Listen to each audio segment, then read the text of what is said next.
দুইটি অঙ্গ মানুষকে সবচেয়ে বেশি জাহান্নামে নিবে।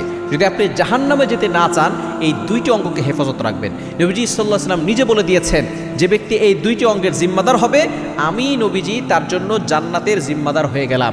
আমি তার জন্য জান্নাতের সুপারিশ করব, এবং আমি যদি কারো ব্যাপারে সুপারিশ করি, আল্লাহ তাআলা সেটা ফিরিয়ে দিবেন না। একটু চিন্তা করে দেখেছেন, এই দুইটা অঙ্গ মানুষকে সবচেয়ে বেশি জাহান্নামে নিয়ে যাবে।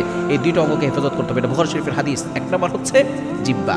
আপনার জিহ্বাকে কন্ট্রোল করতে হবে, মানুষকে কথার দ্বারা কষ্ট দিবেন না। মনে রাখবেন, মানুষের তরবারি দ্বারা যে আঘাত করা হচ্ছে, এই আঘাতের ক্ষত এক সময় শেষ হয়ে যায়, এক সময় সেই নিশানাও থাকে না, কিন্তু মুখের কথার আঘাত সারা জীবন সে মনে থাকে। এটা তরবারির আঘাতের থেকেও ভয়ঙ্কর আঘাত। এজন্য মুখ দ্বারা কখনো কাউকে কষ্ট দিবেন না। নবী সাল্লাল্লাহু আলাইহি ওয়াসাল্লাম বলে দিয়েছেন, সহিহ মুসলিম শরীফের হাদিস, আল মুসলিমু মান সালিমাল মুসলিমুনা মিন লিসানিহি ওয়া ইয়াদিহি। A true Muslim is a person. প্রকৃত মুসলমান হচ্ছে ওই ব্যক্তি, those hand and mouth for safe everyone, যার হাত এবং মুখ থেকে সকল মুসলমান নিরাপদে থাকে।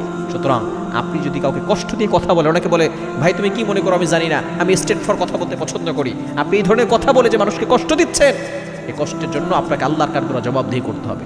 এজন্য আপনি অবশ্যই চিন্তা করবেন, একদিন দুনিয়া থেকে চলে যাব, আমার কথায় কে কষ্ট পায়। হ্যাঁ, যদি কেউ অন্যায় করে আপনি প্রতিবাদ করবেন, ঠিক আছে, তবে আপনি কথা দিয়ে তাকে কষ্ট দিচ্ছেন, আল্লাহর কাছে কিন্তু আপনাকে জবাবদিহি করতে হবে। এক নাম্বার, আপনি জিহ্বার হেফাজত করবেন। নাম্বার 2, দ্বিতীয় নাম্বার হচ্ছে লজ্জাস্থানের হেফাজত।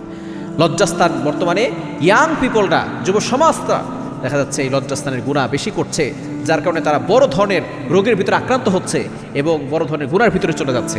এজন্য এই দুইটা অঙ্গের হেফাজত করতে হবে। যদি এই দুইটা অঙ্গের হেফাজত করতে না পারেন, এই জিহ্বার কারণে আর লজ্জাস্থানের কারণে কোটি কোটি মানুষ জাহান্নামে চলে যাবে।